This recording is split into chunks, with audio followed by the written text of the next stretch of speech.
Hi Aquarius! Kumusta po kayong lahat? Okay, so yan Aquarius. Maraming salamat po sa walang sawang pagsubaybay sa ating pong mga reading. And kung ikaw ay bago pa lang sa ating channel, mag-subscribe na po kayo. Then i-click mo na rin yung ating notification bell para lagi kang updated sa ating mga bagong upload. And guys, sa mga interested naman sa ating private reading ay nasa description box below lang po yung link. Message nyo lang po ako, okay? So, tignan natin Aquarius, ano ba yung mga possible na ganap sa inyo this week? Aquarius, Sun, Moon, Rising, and Venus sign. Aquarius, Sun, Moon, Rising, and Venus sign.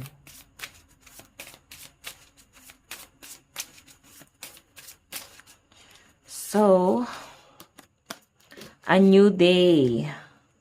Diba? Nagkakaroon kayo ng bagong buhay, bagong pag-asa. Ayan, bagong araw. So, parang new beginning din to, no?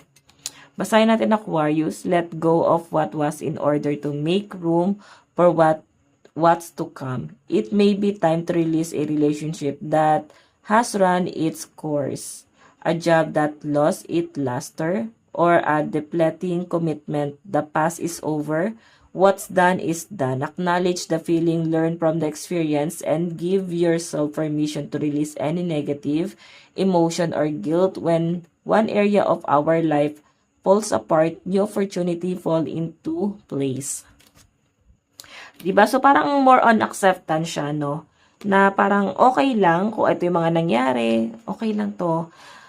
Again, acceptance is the best way to move on. So, isipin mo, na pagsubok lang to, may bagong araw, may bagong pag-asa. So, habang sumisikat ang araw guys, laging may pag-asa na hindi ka lang dapat nakapokus doon sa problema.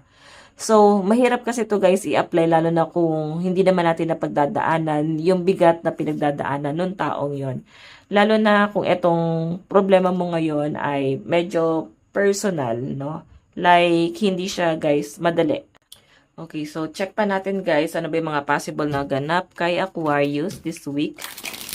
So again guys, may nakikita kasi akong energy rito na manunumbalik, no? Yung tipong hinahanapan mo talaga ng sakit yung puso mo. Yung tipong natanggap mo naman na-overcome mo na yung problema, pero talagang ikaw mismo, nababalikan mo na pwedeng hindi mo sinasadya. And nandun pa yung feelings, nandun pa yung emosyon na, masakit pa pala. Okay, so by the way, check natin.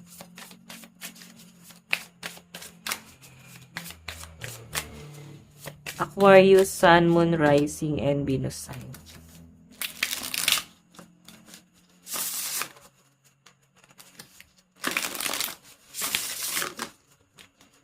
Aquarius.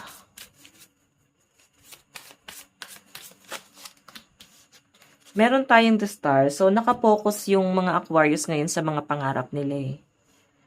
This week guys, ayun, kumbaga parang tama na tong drama, focus muna tayo sa realidad, focus muna tayo sa career, focus muna tayo sa mas importante. So nakikita ko guys na mas pagtutuunan mo ng focus ngayon ng inyong goal sa buhay, ang inyong mga pangarap, ang inyong stability. So ito yung parang mas pagtutuunan mo ng pansin this week. Okay? Na para bang ang dating sa akin, parang hindi nyo alam kung paano, pero parang bahala na, basta makukuha ko tong bagay na to, malalampasan ko tong bagay na to, ganon yung nakikita ko guys eh, na hindi nyo alam kung paano kayo magsisimula ulit, pero bahala na, parang ganon. So by the way, check pa natin.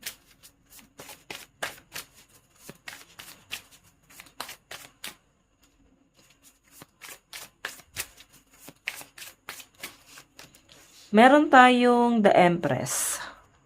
Oh. Ayan. Sa Aquarius, happy birthday. Pinapaalala na sa akin. Happy birthday sa mga may birthday ngayon, no? Okay?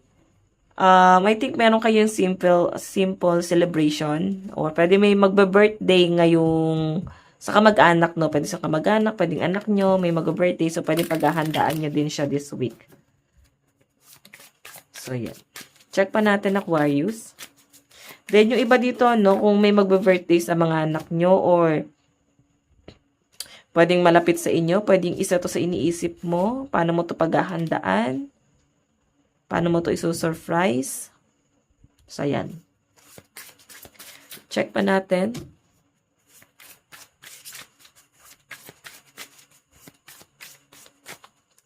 Meron tayong The World.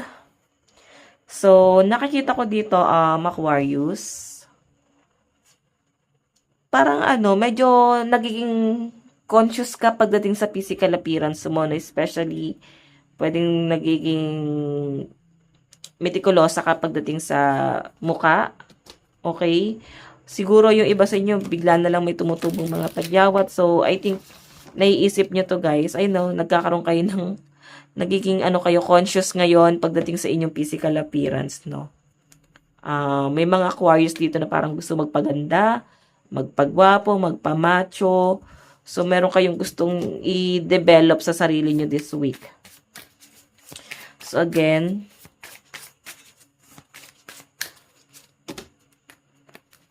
nahihilig ba kayo sa mga beauty product? O something na, yung bago kayo matulog, may ginagamit kayo sa inyong muka, sa inyong katawan. So, 8 of Wands. May biglaang biyahe na pwedeng maganap. Pero ingat lang guys, no? Kung biglaan to, mas maganda siguro na pinlano. So, wag magpadalos-dalos kasi pwedeng hindi ka maging confident or pwedeng hindi ka naging masaya rito kasi hindi mo siya napaghandaan. So, nadala ka lang ng bugso ng damdamin. Yun yung nakikita ko dito, Aquarius. Mas maganda pa rin na gusto mo yung ginagawa mo. So, check natin guys. Mas nagiging yung mga Aquarius ngayon. Parang sabi kayo sa gala, sabi kayong lumabas sa inyong comfort zone, para nagkaroon kayo ng something na new beginning or something realization sa buhay. So, by the way, check pa natin. Aquarius. Meron tayong hold your vision. Ayan. Yung iba sa inyo guys, try to focus. Parang yung sinasabi dyan, no? Focus ka lang dun sa goal mo. Focus ka lang dun sa gusto mong mangyari sa buhay mo. And possible kasi na may mga distraction daw po this week. Okay? So, pag sinabing distraction, pwedeng hindi ka makapag-focus. Hindi mo mahanap yung balanse sa buhay mo this week. Okay, ano mangyayari? Hindi ka makapag-focus sa goal mo. Tapos, pwede yung distraction guys is magbibigay naman sa inyo guys ng kaligayahan. So, anong nangyari guys? Mas uunahin mo yung panandali ang kaligayahan kaysa dun sa stability talaga. So, Aquarius, ito lang po inyong reading. Maraming salamat. God bless and love you all. Bye-bye.